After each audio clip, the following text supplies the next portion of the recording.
자, 이재명 대표에 대한 어제 국회 체포동의안 표결이 있었습니다. 저도 어제 오후에 뉴스 특보까지 진행을 했는데 제 시간에는 결과를 전해드리지 못한 채 다음 프로그램으로 넘긴 바가 있는데 결과가 나왔죠. 다들 뉴스를 통해 보셨겠습니다만 이번 이재명 대표에 대한 체포동의안은 지난 2월 체포동의안은 부결이 되면서 자동으로 그 구속영장은 기각이 됐는데 어제 체포동의안은 부결이 아닌 가결이 됐죠. 따라서 이번 검찰의 구속영장은 살아있는 겁니다.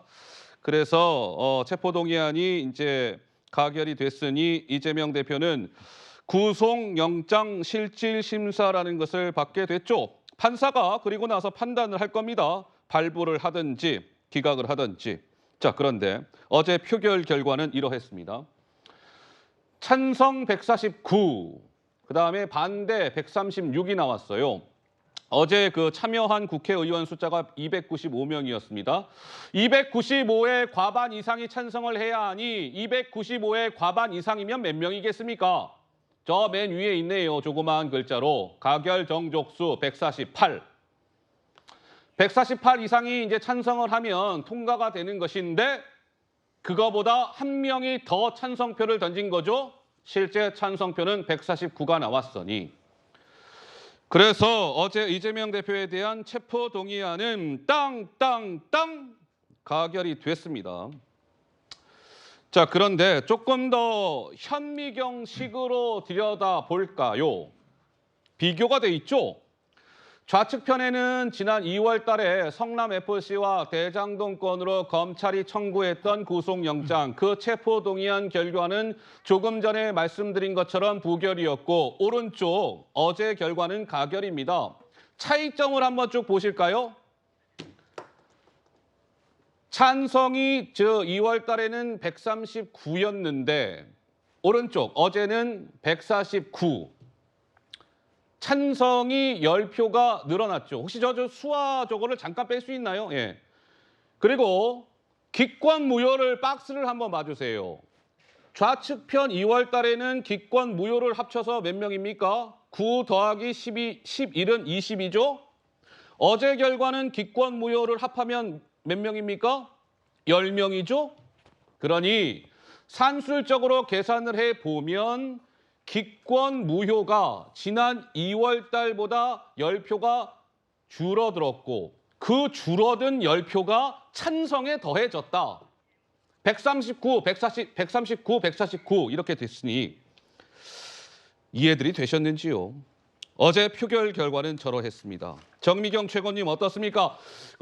더불어민주당 쪽에서 최소 29명, 최대 39명까지 이탈표가 나왔다. 그런 전망이 나오더군요. 사실은 그 단식을 이제 시작했을 때 이재명 대표가 그다음에 그게 진행되고 있을 때 그다음에 투표 한 이틀 전까지만 해도요. 다 분위기가 그 부결이었어요. 왜 그랬냐면 다 아시겠지만 너무 인정머리 없어 보이잖아요. 그러니까 그런 분위기, 그다음에 개딸들의 거의 협박적인 거 이런 모든 걸 포함해서 어쩔 수가 없겠구나 이제 그런 느낌이었는데 사실 약간 이틀 전부터 분위기가 좀 달라지더라고요. 달라졌어요? 예, 그게 왜 그랬냐면 일단 첫 번째는 그거였어요. 왜냐하면 개딸들이 계속 협박을 하고 그다음에 이재명 대표가 이번에 부결되면 완전히 당을 더 장악하고 공천을 할 거라는 거가 너무나 예측이 되잖아요. 그러면 의원들 중에서 이런 사람이 있을 겁니다. 내가 여기서 부결을 해도 어차피 나 가결했다고 찍힐 텐데 그럼 나는 공천이 없어지고 그다음에 기회가 전혀 없을 거다. 저는 이런 분들이 용기를 내서 그 가결에다가 참여할 거라는 생각이 들었고요.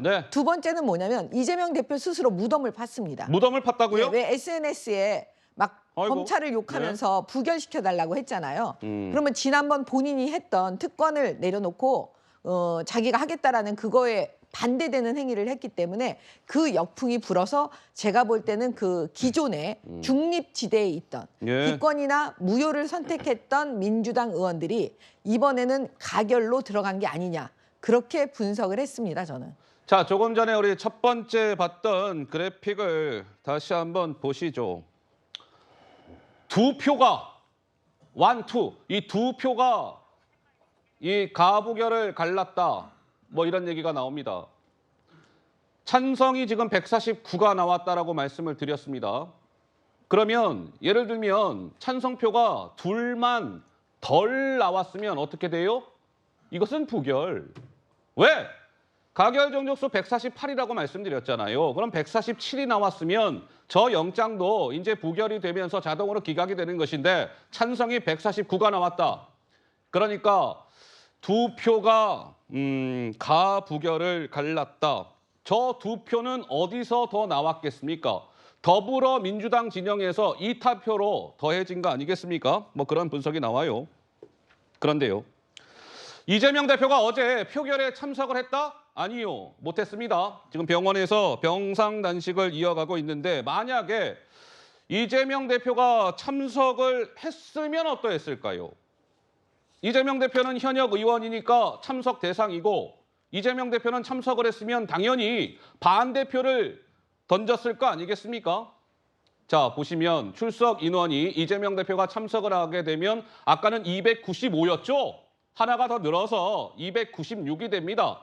그렇게 되면 땅땅땅 가결이 되기 위한 정족수는 149. 근데 아까 찬성표 얼마 나왔다고 말씀드렸죠? 149.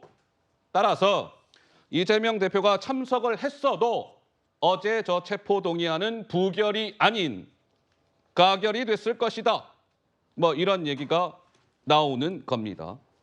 자, 민주당은 충격에 휩싸였습니다. 한동훈 법무부 장관은 또 어제 표결을 마치고 나오면서 이렇게 얘기했습니다. 그 목소리가 이어져 있습니다. 한번 들어보시죠. 체포동의안이 가결되는데요. 이에 대해서 좀 입장이 있을까요? 앞으로의 계획에 대해서는 드리고 있습니다.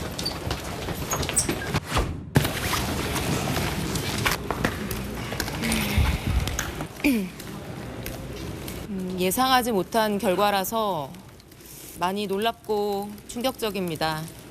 지도부가 의원들에게 여러 차례 부결을 호소했는데 다른 결과가 나와서 안타깝게 생각합니다. 이재명 의원은 자범이 아니죠. 중대 범죄가 많이 있고 중대 범죄 혐의가 많은 중대 범죄 혐의자이지 자범이 아닙니다. 검찰이 수사 일정에 따라 진행해 온 것이고요. 수원에서 있었던 어떤 재판의 특수한 상황들 그런 부분들이 검찰의 책임이라고 할 수 있겠습니까?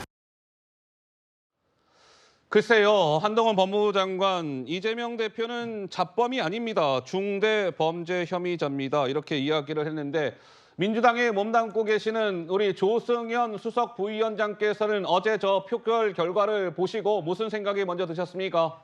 네, 일단 참담한 생각이 들었고요. 예.